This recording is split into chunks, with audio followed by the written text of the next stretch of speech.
soldiers how often they encountered combatants in Gaza. Nothing. No one. Soldier. There was supposed to be a tiny resistance force upon entering Gaza, but there just wasn't any. Sounds kind of surreal. A war with only one side. It's even funny. It's hilarious. Until you hear the other side. And for the other side, you should check for yourself. All you have to do is go to your computers and enter under the search, enter breaking the silence. And then up on the screen will come a collection of testimonies, one of the collections of testimonies of the Israeli soldiers. And then enter in the search function or the find function, enter the word insane. And if you enter the word insane, it comes up once,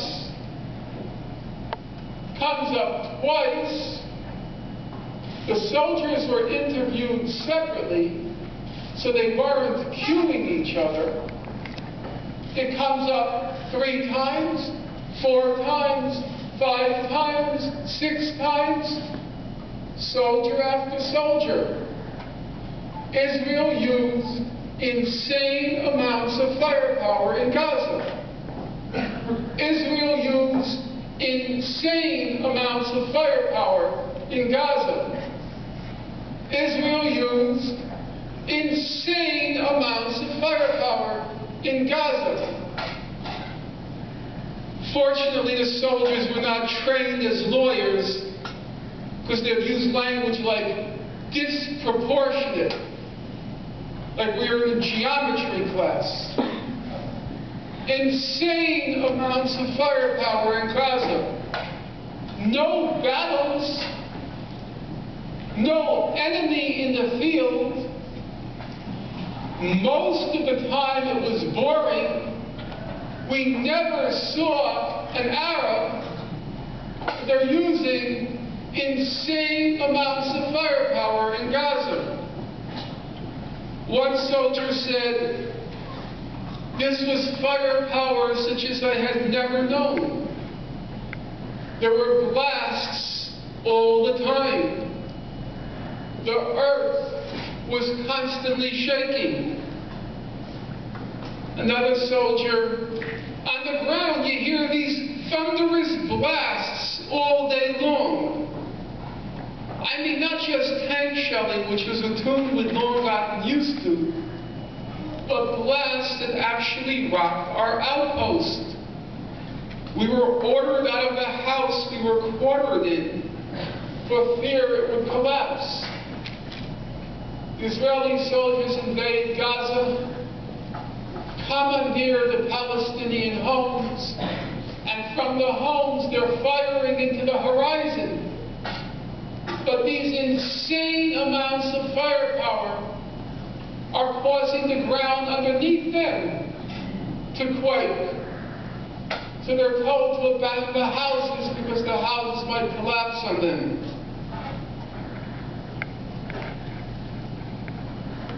So what did happen in Gaza? According to Mr. Obama, Israel committed no war crimes in Gaza. According to Mr. Goldstone now, Israel didn't commit any war crimes in Gaza. Actually, the Israeli soldiers came up with the most revealing testimonies, or I should say the most revealing analogies. One soldier said, "It felt like hunting season had begun. Sometimes it reminded me of a PlayStation computer game." Another soldier said, "You felt like a child playing around with a magnifying glass, burning up ants. You felt like a child with a magnifying glass, burning up ants. That wasn't poetic license. That wasn't poetic hyperbole or exaggeration. One of the substances Israel used in Gaza, as it typically does in its encounters with its Arab neighbors, was the white phosphorus. I first got involved in the conflict in June 1982, when Israel invaded Lebanon and killed between 15 and 20,000 Lebanese and Palestinians, overwhelmingly civilians. And I remember already back then, they were using the white phosphorus. I never really looked into the details. It had an ominous sounding name, but I never paid attention to the details. This time I did. White phosphorus, it reaches a temperature of 1,500 degrees Fahrenheit. 1,500 degrees Fahrenheit. 816 degrees Celsius. As Oprah would say, try wrapping your mind around that one, especially in Buffalo.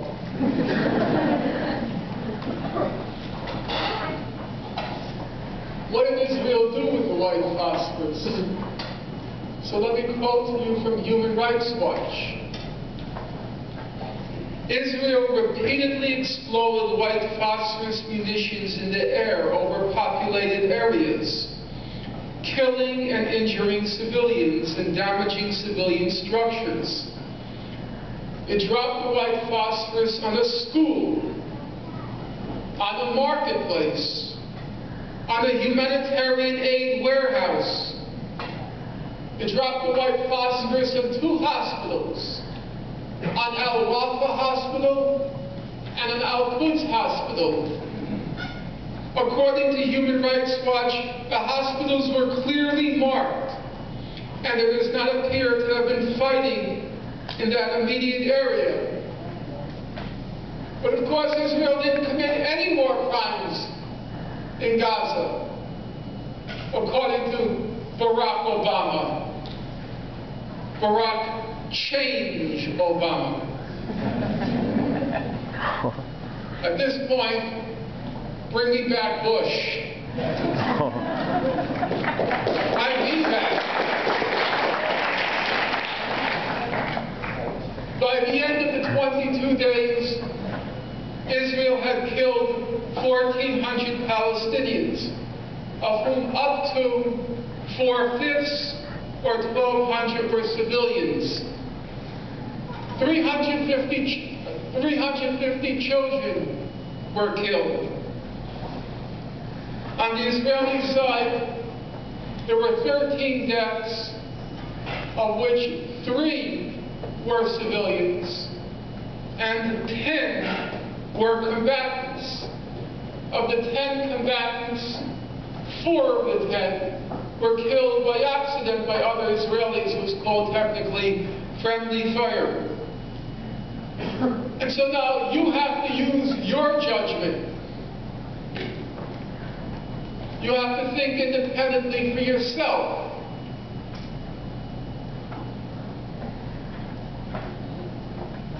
A 100 to 1, 100 Palestinians killed for every Israeli killed. 400 to 1, 400 Palestinian civilians killed for every Israeli killed. 100 to 1, 400 to 1. Does that sound like a war? Or does that sound like a massacre? Every time you hear somebody refer to the Gaza war, he or she has wittingly or not, wittingly or unwittingly, intentionally or not, he or she has become an instrument of Israeli propaganda. There was no war in Gaza. There was a massacre in Gaza. But you know the Israelis, They're always reasonable. They always have an explanation. It seems Mr. Goldstone will believe anything the Israelis say now. So the Israelis, they had an explanation. They said if there was a lot of death in Gaza, it wasn't our fault. Because you know those Islamists, they're not only crazy, they're cowards. They hid behind the Palestinian civilians. They used the Palestinians as human shields.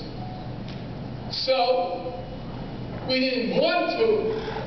It broke our hearts. But we killed Palestinian civilians because we could not do so. We were forced to. So how many of you in this room are familiar with the allegation that Hamas used Palestinian civilians as human shields? Raise your hand up high. Raise it up high. So we have about, you could say, 90% of the people in the room, 85 to 90% of the people in the room. You'd have to almost be brain dead or having made excessive use of mind-altering drugs not to have heard that allegation. It was so widespread. I know at the University of Buffalo, it can't be the case that students are suffering from a brain deficit, but the excessive use of mind-altering drugs, it can be a factor. And as it happens, all the human rights organizations, they investigated that claim.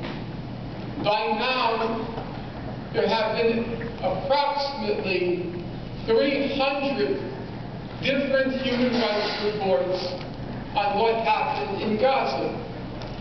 And all the human rights organizations, they investigated the claim that Hamas had engaged in human shielding. Because were it the case, the balance of legal culpability for what happened would shift significantly. Well, what did they find? So if I were to ask this gentleman over here with the distinguished gray beard, if I were to ask you to name the most respected human rights organization in the world, you would say, yeah, Amnesty International, the Nobel laureates. And as it happens, Amnesty did do an exhaustive study on the issue of human shielding. And here's what they concluded.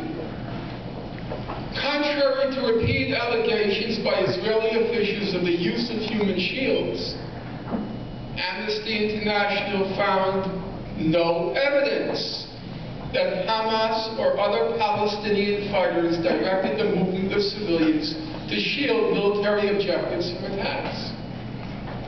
Amnesty International found no evidence that Hamas or other armed groups forced residents to stay in or around buildings used by fighters. Amnesty International found no evidence that fighters prevented residents from leaving buildings or areas which had been commandeered by militants.